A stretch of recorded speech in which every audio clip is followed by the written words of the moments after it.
Okay, first we're going to take this piece right here, and it will be going flush. And so push it all the way down to where it's just flush. But you want it to be perfectly flush so that it doesn't cause any, it doesn't cause this to be loose and doesn't cause any problems. So, okay, so now the next is the actual magwell.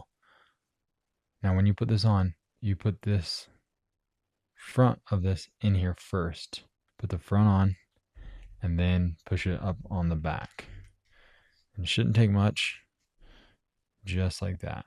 Okay, take your screw, put it in here. Don't strip it, but it'll be a little bit better than hand tight. Okay, and then you're done. That's it. Now you got a magwell for your handgun.